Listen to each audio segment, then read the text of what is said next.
deuxième finale anglo-anglaise et aujourd'hui l'avant-première s'attaque à la finale de Ligue des Champions. Alors si vous avez vu la vidéo sur la finale de l'Europa League, vous avez remarqué que mon pronostic a évidemment été totalement erroné puisque Arsenal a perdu 4-1, mais aujourd'hui on va s'intéresser d'un peu plus près à la grande sœur, voilà, de l'Europa League, celle que tout le monde, que tous les clubs, tous les grands clubs européens rêvent de soulever chaque année, c'est la Ligue des Champions. Alors, on va évidemment revenir sur le parcours des équipes, on va ensuite voir un peu les oppositions cette saison, qu'est-ce qui s'est passé entre ces deux équipes en Première Ligue, quels vont être les éléments déclencheurs, les éléments importants, que ce soit au niveau tactique hein, ou même extra-sportif, à noter avant voilà, de regarder cette finale. Et finalement, on va essayer de se pencher sur un joueur de chaque côté qui va pouvoir faire la différence ou qui va être important s'il rentre ou s'il est aligné dès le 11 de départ, avant de finir évidemment par un pronostic qui, je l'espère, va être plus juste que le dernier. Alors donc on va commencer par le parcours des deux équipes. Alors pour Tottenham, ça a commencé en huitième de finale, puisqu'on ne fait pas les poules, hein, ça serait trop long. Il commence avec un huitième de finale qui pourrait s'apparenter à une opposition piège contre Dortmund, qui reste quand même une belle équipe, qui a fait une première partie de saison en Bundesliga très très intéressante, qui a failli rivaliser avec le Bayern encore une fois. Euh, et du coup, Tottenham rencontre Dortmund, fait deux matchs, fait deux très bons matchs et sort victorieux avec deux victoires contre les Allemands. En quart de finale, il se qualifie contre Manchester City, voilà une autre opposition entre deux équipes de la Première Ligue. Et malgré une défaite au second match, il passe grâce au but à l'extérieur. Et du côté de Liverpool, avant de passer aux demi-finales, ils affrontent le Bayern, qu'ils battent voilà, chez eux et au Bayern, il me semble également. Et ensuite, voilà, en quart de finale, ils ne laissent aucune chance aux Portugais du FC Porto pour enfin en venir aux demi-finales de la Ligue des Champions. Deux demi-finales avec des scénarios totalement incroyables. Les deux équipes voilà, ont été mise à mal lors du premier match, que ce soit Liverpool contre le Barça ou Tottenham contre l'Ajax. Et les deux équipes ont réussi à retourner spectaculairement la situation. Tottenham va, après Liverpool, défaire des Néerlandais qui avaient réussi à passer contre le favori, à mon sens, le favori de cette compétition en la Juventus et le tenant du titre, le Real Madrid. Et ensuite, on a Liverpool qui va battre un Barça qui, il est vrai, est plus faible à- que l'on attendait. Hein. C'est un Barça qui, malgré le fait qu'il soit passé, qu'il soit arrivé en demi-finale, on a senti que quand il y avait des grosses difficultés défensives et quand le jeu n'était pas à leur compte et quand voilà, ils affrontaient une équipe qui était capable de répéter les efforts offensifs, le talent de Messi et le génie de Messi ne suffisaient plus. Donc pour leur parcours en Ligue des Champions, c'est finalement des parcours assez similaires. En Première Ligue, par contre, c'est voilà, 100% de victoire pour Liverpool qui, à domicile comme à l'extérieur, a gagné 2-1 contre le Reds. Alors, c'est vrai que sur le papier, on voit deux défaites pour les Reds, pour évidemment les Spurs. Ça peut être un peu l'objet d'un certain pessimisme, mais bon, là, c'est une finale, ça va être complètement différent. Et donc, on va voir un peu quel facteur déterminant ils vont pouvoir faire pencher la balance d'un côté comme de l'autre. J'ai sélectionné voilà, trois facteurs, trois éléments qui peuvent être déterminants dans cette finale du 26 mai. Non, pas du tout, la finale du 26 mai c'était l'Europa League. Dans cette finale de Ligue des Champions à Madrid, premier élément et premier atout qui pourrait jouer en faveur du club de la Mersey ou de Tottenham, c'est l'aspect mental. Alors je vais m'expliquer un petit peu. On sait que les Spurs arrivent en tant qu'outsider contre un Liverpool favori. on a toujours su que le position de favori, quand une équipe est en position de favori, c'est tout ou rien. Soit ils ont une certaine confiance au fait de ce statut et ils sont habitués à avoir ce statut, hein, comme on pourrait citer l'exemple du Real Madrid, hein, qui sur les 4 dernières années a montré que le statut de favori lui allait clairement comme un gant.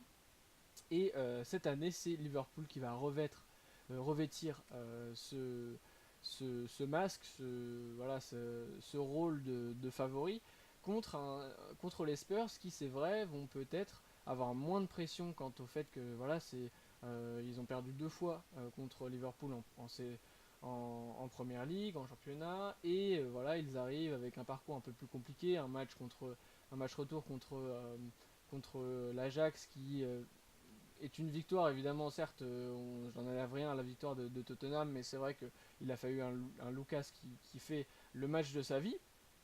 Et donc, moi, je pense que cet aspect mental, le fait que les deux entraîneurs vont devoir voilà, bien gérer la condition mentale, psychologique de leurs joueurs, ça va être très important. Et du côté de Liverpool, il va y avoir une autre pression, une sorte de pression, une espèce d'ultimatum, euh, un ultimatum qui va être au-dessus de leur tête, cette obligation à gagner, puisque on l'a vu, Liverpool cette saison en championnat a été devancé par Manchester City qui, au terme d'une saison incroyable, une bataille incroyable entre les deux, c'est finalement City qui a encore gagné ce championnat. Donc Liverpool a quand même l'obligation de gagner un titre cette année s'ils ne veulent pas finir sur une saison blanche. Et on a en plus cette finale de Ligue des Champions 2018 où Liverpool a de gros regrets. Voilà, ils ont perdu contre un Real Madrid qui était sans doute plus fort qu'eux, mais c'est vrai qu'au vu de la physionomie du match et au vu du déroulement avec la blessure de Salah, on a le droit de se demander si Liverpool n'aurait pas finalement pu poser plus de problèmes aux Madrilènes l'année dernière. Donc on a aussi cette pression qui est due au fait qu'il n'y ait pas de titre, qu'ils ont le rôle de favori et qu'ils aient perdu cette finale l'année dernière. Et enfin, cette réputation de Jürgen Klopp qui a déjà mené Dortmund en finale, cette réputation un peu d'éternel loser. Donc au niveau de l'aspect mental, ça va être une bataille très intéressante à voir. On va enfin voir si Klopp ou The Normal One va réussir à se détacher de cette image de loser et de perdant. Mais il y a une autre opposition, un autre aspect qui pourrait être intéressant qu'il faut noter, qu'il va falloir observer dans cette finale, c'est la bataille des latéraux. On l'a déjà vu, je l'avais déjà précisé pour la finale de l'Europa League, mais là ça va être encore plus crucial puisque on a Robertson et Trent Alexander-Arnold qui vont devoir, à mon sens, faire de grandes différences. On sait que sur les côtés, hein, de l'autre côté, côté Spurs, ça va être un peu plus dur et ils vont devoir exploiter cette supériorité. Ils vont être obligés de leur faire très mal si Liverpool veut gagner cette finale et veut se mettre dans une position confortable dès le début de cette finale. On a aussi ce facteur à apporter offensivement qui va être très important pour Liverpool. On sait qu'il y a beaucoup de buts qui sont venus de centre des deux latéraux de Liverpool et des Reds. Donc ce facteur à la fois à bien défendre, hein, puisqu'on sait que Trent Alexander-Arnold et Robertson sont deux défenseurs plutôt corrects, mais surtout cette faculté à se projeter vers l'avant et à apporter beaucoup un Liverpool qui est capable de mettre beaucoup de joueurs dans la surface, ça va être évidemment un facteur majeur pour Liverpool pour pouvoir, dès le début, mettre à mal Tottenham. Et finalement, le dernier point qui va être à remarquer, à pointer du doigt et qui va être à mon avis un des points les plus intéressants, ça va être la bataille des coachs. Alors on sait que voilà, dans le football, c'est pas forcément le point le plus important par rapport à d'autres sports comme le basket par exemple, mais la bataille de coach ce samedi va être primordiale à mon sens. C'est deux coachs qui se connaissent très bien et voilà, on sait que Pochettino a su déjouer les plans de l'Ajax, qui avait réussi à sortir voilà, deux grosses écuries de cette Ligue des Champions. Donc on sait que Pochettino sait s'adapter, il s'est adapté malgré les 2 défaites cette saison en championnat, il a su changer ses plans de jeu pour pouvoir mettre Klopp à mal. On a d'un autre côté Klopp qui, malgré le fait qu'il y ait cette 2e place, a réussi à construire une équipe qui rivalise avec Manchester City, qui est un ogre en championnat. Voilà, c'est peut-être voilà, une des meilleures équipes que la première ligue ait jamais vue en championnat. Donc on a ces 2 entraîneurs qui ont des qualités indéniables et qu'on ne peut pas remettre évidemment en question. On sait que ces 2 entraîneurs qui sont très appréciés, qui vont être qui sont toujours très prisés à l'image de Pochettino. Et donc on va voir comment plus que comment savoir comment ils vont aborder le match, quel 11 ils vont mettre dès le début, c'est les ajustements qu'ils vont pouvoir faire, comment ils vont ajouter des joueurs offensifs ou défensifs, comment ils vont s'adapter aux faiblesses qu'ils vont remarquer de chaque côté et les exploiter au mieux, combler les trous quand il y en a, euh, renforcer un milieu qui peut, à mon sens, balancer d'un côté comme de l'autre. On a un milieu assez équivalent qui peut être à l'avantage des Spurs comme à l'avantage des Reds. Et donc ça va être très intéressant aussi de voir comment est-ce que finalement ça va être de voir comment les 2 entraîneurs vont trouver un point d'équilibre qui va pouvoir introduire une certaine confiance à leurs joueurs, mais aussi une certaine régularité, et que ce soit dans les efforts ou même voilà, un contrôle du match. Ce point d'équilibre, il va falloir qu'ils le trouvent, et ça va être notamment intéressant de le voir, sachant que dans les 2 équipes, on a soit des faiblesses, à mon sens, hein, pour les Spurs sur les latéraux, soit des joueurs qui se projettent beaucoup vers l'avant à Liverpool, notamment les milieux, et qui peuvent laisser des brèches derrière eux. Donc ça va être intéressant de voir comment Jürgen Klopp et Pochettino vont réussir à gérer tout ça. Mais sur le terrain, évidemment, ce n'est pas les entraîneurs qui vont faire le boulot et qui vont gagner cette Ligue des Champions, c'est toujours évidemment les joueurs. Et au niveau des joueurs à suivre du côté des Reds, je vais plus m'attarder sur Fabinho. Il est installé au milieu de terrain depuis un bon bout de temps, c'est un bon recrutement pour Liverpool. Voilà, on sait que c'est toujours dur de s'acclimater à la Première Ligue après avoir fait quelques années en Ligue 1. Et Fabinho s'est imposé dans ce milieu. Il va avoir la lourde tâche de mettre en difficulté Dele Alli et quelquefois, dans quelques cas de figure, l'attaquant de pointe des Spurs. Donc son rôle il va être crucial pour les Reds, puisqu'il va devoir, en plus d'apporter tout ce qu'il apporte, qu'on lui connaît, voilà, que ça soit dans la relance, que ça soit dans gratter des ballons, faire des fautes intelligentes, même si j'aime pas trop ce terme, mais voilà, casser le rythme de l'adversaire. Il va devoir annihiler, comme il peut le faire, annihiler totalement les offensives de Tottenham et les contre-attaques de Tottenham. C'est quelque chose qui va être, si les Reds veulent jouer sereinement, c'est quelque chose qui va être hyper important pour eux. Et je pense que si Fabinho est dans un jour où il marche sur l'eau, et on l'a déjà vu, hein, faire même rien qu'il ne fasse une super performance, que voilà, il puisse mettre les Spurs dans une situation où ils n'ont plus trop confiance en leur contre-attaque, où ils voient que Fabinho sait comment les arrêter. Ça peut très très vite faire du mal à Tottenham et rendre le contrôle du match beaucoup plus facile pour les Reds, et avoir une approche plus sereine. De l'autre côté, je vais faire un peu mon patriote, et voilà, on va essayer de regarder les performances de Moussa Sissoko. On ne sait pas encore s'il va être aligné au niveau des titulaires. On l'a déjà vu, même il a eu beaucoup de temps de jeu, rentrer souvent en tant que super sub. Mais que ce soit s'il est sur la feuille de match dès le début, ou que Mauricio, ou Mauro, je sais plus trop, Pochettino, on va dire, le fait rentrer, s'il le fait rentrer en cours de match, Moussa Sissoko va devoir avoir un impact, comme il sait le faire et comme il l'a fait contre l'Ajax, va avoir un impact, un grand impact, et un impact très important pour Tottenham. On sait que, euh, on sait que Tottenham voilà, joue souvent sur cette fraîcheur, cette surprise en fin de match. Et Moussa Sissoko, que ce soit au début pour déstabiliser et perturber Liverpool, que ce soit par son impact physique euh, ou au contraire par voilà puisqu'il sait bien défendre, hein, on le sait, son impact physique il est indéniable, mais aussi dans cette capacité à se projeter hyper rapidement. Je pense que voilà, c'est un facteur qui peut perturber les trois de derrière, les trois de derrière à Liverpool.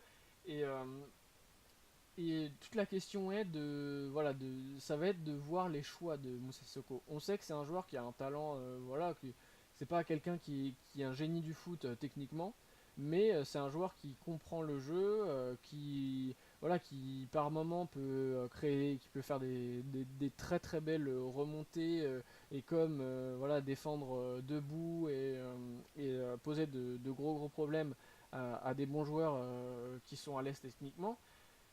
Et là, la question va se poser plus pour moi au niveau offensif, c'est dans ses choix. Voilà, il va devoir sélectionner les bonnes options. Quand il se projette, il va devoir soit directement orienter le jeu sur Eriksen et Ali pour leur laisser voilà, le contrôle des phases offensives pour lui apporter une option de plus dans les appels.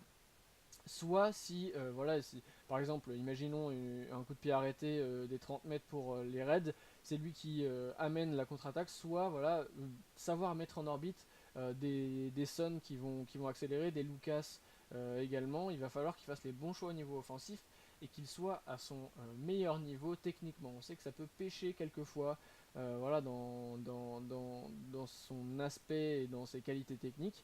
Il va falloir que ce samedi, il soit irréprochable techniquement si Tottenham veut réellement mettre en difficulté Liverpool. Donc voilà pour les joueurs qui vont être à suivre. Fabinho, Moussissoko, ça va être voilà, on n'a pas parlé beaucoup du milieu, la bataille du milieu, mais voilà pour les joueurs à suivre, ça va être surtout au milieu de terrain pour moi, même si on a des joueurs qui peuvent faire des différences des deux côtés. Et on va passer pour terminer cette émission, on va passer au pronostic qui va, à mon sens, alors au vu de mon pronostic de la dernière fois, peut-être qu'il ne faut pas que vous vous fiez totalement à ce que je dis, mais pour moi, alors désolé aux fans de Liverpool si ça se reproduit comme je l'avais prédit, mais je pense que Liverpool va gagner cette Ligue des Champions. Je pense que c'est l'année où ils vont le faire. L'année dernière, ça a été tellement frustrant après une belle campagne en Ligue des Champions qu'ils vont, à mon avis, avoir une détermination en plus. Et les 3 points qui vont être à retenir, donc c'est cette détermination par rapport à la frustration de l'année dernière, cette détermination aussi par rapport à cette année avec le titre perdu, malgré une bataille avec Manchester City qui a laissé beaucoup d'espoir aux supporters des Reds. Et puis il y a le facteur comment dire, de la régularité, non pas sur une saison, hein, puisqu'on l'a vu qu'ils sont capables d'avoir une régularité impressionnante, mais surtout au niveau de tout un match. On a Liverpool, à mon sens, une équipe qui sait tenir un match de bout en bout, contrairement à une équipe de Tottenham qui peut parfois avoir des trous d'air, alors que Liverpool, même si par exemple il va avoir un trou d'air offensif, on sait que défensivement, et c'est le troisième point à retenir, c'est le troisième point qui me fait dire ça, c'est que défensivement, on sait qu'il y a une assise avec à son centre Virgil van Dijk, une assise qui va sécuriser, qui va être hyper rassurante, et je pense que c'est une supériorité, c'est voilà, un point que Tottenham n'a pas forcément et qui va faire de grosses différences. Euh, on sait que le milieu des Reds peut faire beaucoup de mal à l'attaque des Spurs et s'ils se font passer, il y a encore une défense assez solide à passer alors que les Reds, eux, au contraire, peuvent jouer sur le fait qu'il y a plus de fébrilité du côté de Tottenham en défense.